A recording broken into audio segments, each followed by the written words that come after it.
So I'm going to start off with a kind of easy example here. Emma's Extreme Sports pays hang gliding instructions $50 per class plus $20 per student in the class. Here's our dependent relationship. The amount Emma is paid depends on the number of students in the class. So that's going to be Y, and the number of students in a class is going to be X. The equation that will give me what she is paid is Y is equal to 50 plus 20 times X, which is the number of students in the class. And if this reminds you of Y equals mx plus b, then you're right on. I'm actually using Y equals b plus mx, where m is the slope or rate of change, and this is the y-intercept. So you might have seen that in an algebra class. What are the independent and dependent variables? Well, the independent variable is x, which is the number of students. And the dependent variable is y. Y depends on x. So the amount she is paid.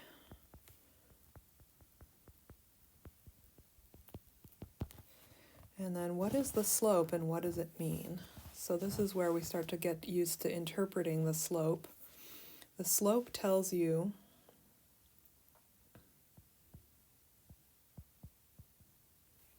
is 20, and this means that Emma gets paid $20 more for each additional student.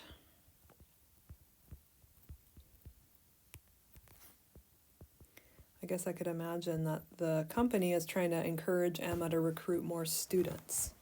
So if she can get more students to sign up, then she'll get paid more for each class. And that's the slope. The slope is 50. So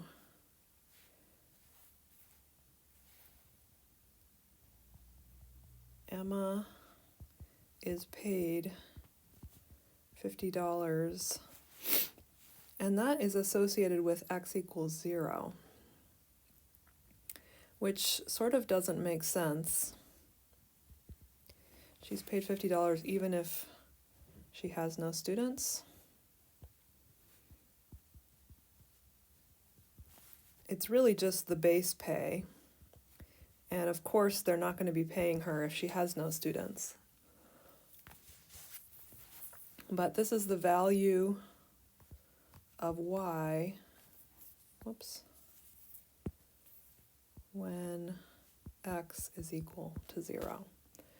That is the meaning of the y-intercept. And the meaning of the slope is, I think I'll explain that later. The meaning of the slope is how much y increases for each additional x.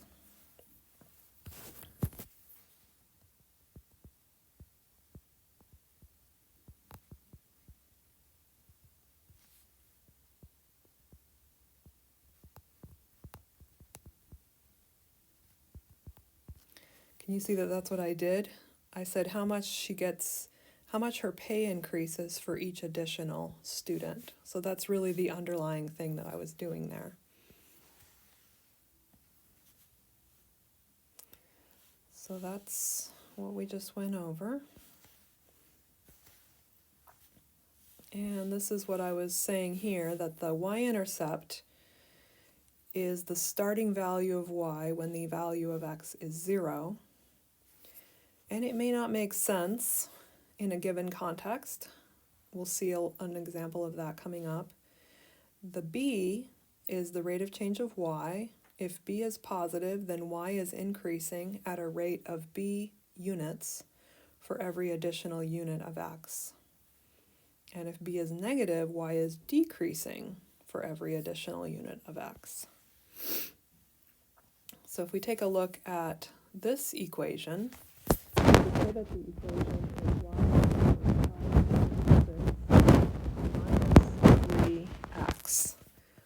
X is equal to the driver years and Y is equal to how far they can see in feet.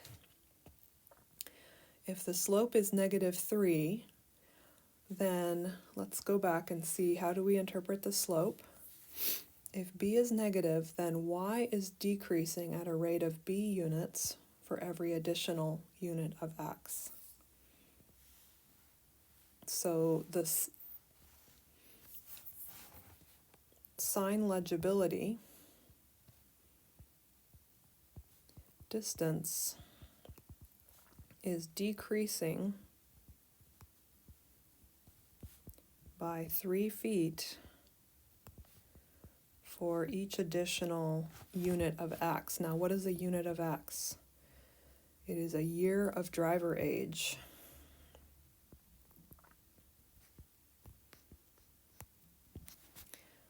So it seems like if you followed this, you would say that every year you get older, you can see 3 less feet of distance. The y-intercept is 576. What does this mean? So this is the value of y when x is 0. So what does that mean? It's the sign legibility when the age is 0. And you can see that this doesn't make sense. This means that a baby can see 576 feet, a newborn baby. Pretty sure that's not true. But that's what the y-intercept actually means, is that when your age is 0, if you back this up to 0, and then this would be at 576 feet of visibility if you follow the trend line backwards.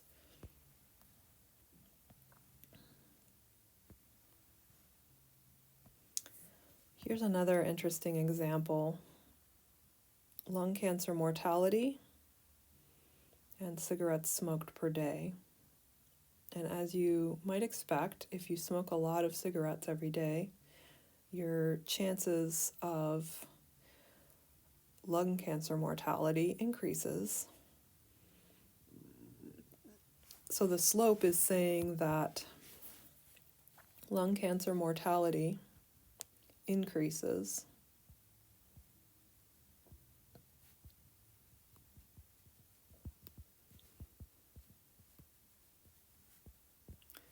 by 11.26, and then we need to provide the unit for each additional cigarette smoked per day.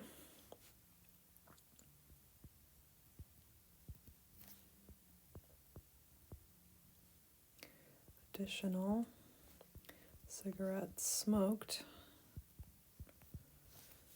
So if you smoke 10 cigarettes a day and then you start smoking 11 cigarettes a day, this is telling us how much the lung cancer mortality would increase. The units on this are a little tricky. It's basically deaths per 100,000. And a lot of diseases and other things are measured in deaths per 100,000. I have some gun violence graphs later in this slideshow that also measure deaths per 100,000 people. So lung cancer mortality isn't measured in a percentage, it's measured in a per 100,000 instead.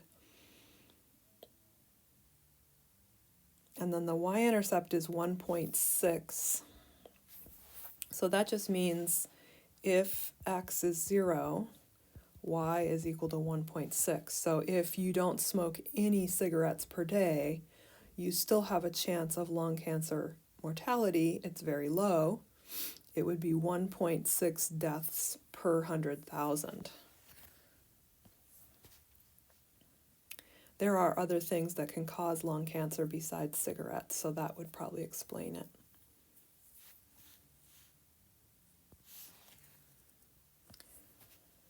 So scatter plots show the direction of a relationship and the strength of a relationship. If the points are really close to the line, then it's a strong correlation. And if the points are really scattered around, then it might not be strong. A special linear relationship where all the points fall on a horizontal line shows no relationship. Like if you thought about the lung cancer graph and all the points were kind of on a horizontal line, that'd basically be saying it doesn't really matter how many cigarettes per day you smoke. The mortality just doesn't even change. So that would say there's no relationship between how much you smoke and your lung cancer mortality.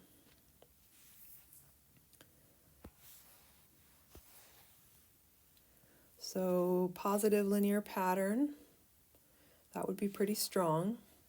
Here's one deviation. Negative pattern, this is a strong negative pattern and this is a weak negative pattern. And exponential growth, we won't be dealing with that too much. And then this is just a completely random pattern, which can come up for sure. I'll be walking you through the process of creating a scatter plot on your calculator. So those are the steps, and I am not going to go through that example, but the process of finding the best fit line is called linear regression. You might wonder why it's called regression. Does it make you think of past life regression? When I think of past life regression, I think of going backwards. In linear regression, we're not really going backwards, but the points are kind of going towards the line. So these points are regressing to the line. And you don't have to worry about these technical details on how the regression is done unless you're going on further in math. But it does require calculus, and we find a line that minimizes the distance from the point to the line. So we find the line that fits the best. And then we will learn about interpolation and extrapolation. We'll use our line, or equation of a line, to make predictions. When you make a prediction that's within the given data, that's interpolation. When you make a prediction that's outside of the given data, that's called extrapolation. We do it sometimes, but it's always a little bit less reliable. I don't know if I'd say it's not recommended. I think it gets done, but it's definitely less reliable. And the calculator can help us find all of those things, and I'll walk you through that process. And then we can look at our scatter plot.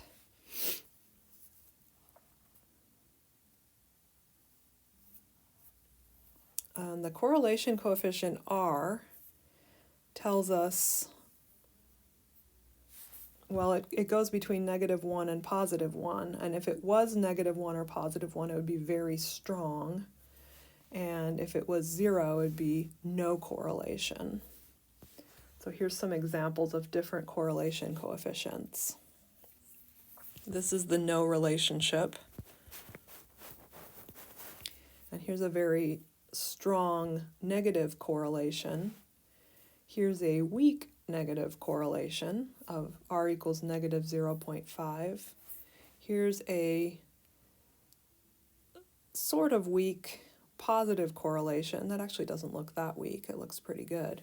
But this is stronger. 0.90 would be stronger. So you can almost think of these as like a grade, right? This would be an A, a very strong positive correlation. And this would be a perfect positive correlation. That's not going to happen in real life.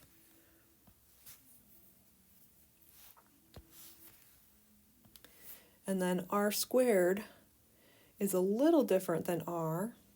And I noticed that Google Sheets gives us R squared.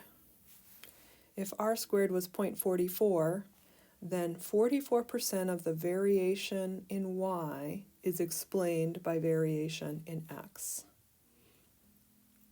So that is called the coefficient of determination.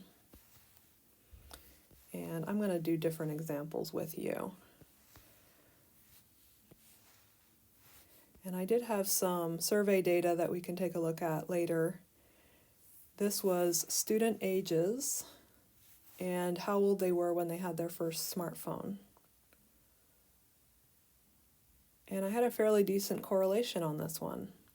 Older students were older when they got their first smartphone, and younger students were younger when they got their first smartphone. Again, this is kind of an obvious hypothesis here, and not too surprised to see that there's a positive relationship there.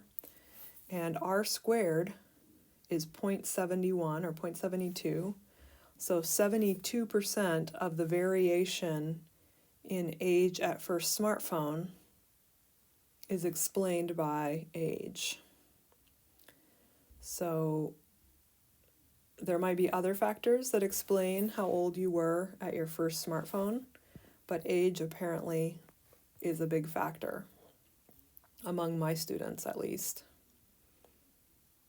Other factors might include how wealthy your family is, or whether your parents are averse to technology or permissive about technology.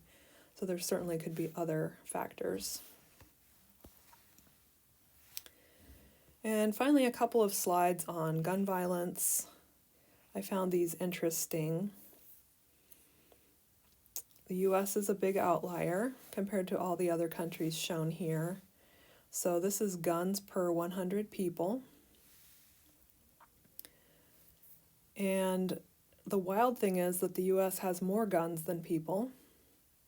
So the US has 120 guns for every 100 people. And there appears to be a relationship because there are also 12 gun-related deaths per 100,000 people. And if we compare to Switzerland, 40 guns per 100 people and 3 gun-related deaths per 100,000 people. And most of these other countries are just clustered down here with lower gun ownership and lower gun-related deaths.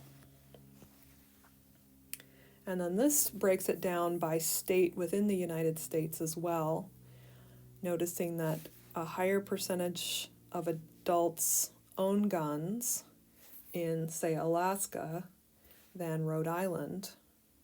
And Alaska also has more gun deaths per 100,000 residents. It's around 20, whereas it's 5 for Rhode Island. So if you look at every single state as a dot, you can certainly see an overall trend that increasing gun ownership results in increasing gun deaths. And I don't know why I threw this in here. Oh, this is the correlation coefficient.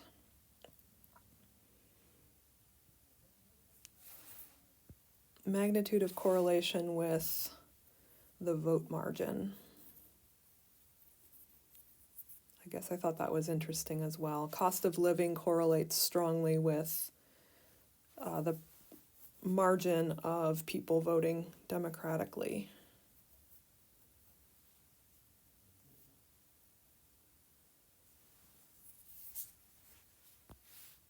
I think this one's a lot more powerful in terms of what we're talking about in this section. All right, we're going to go to our notes next.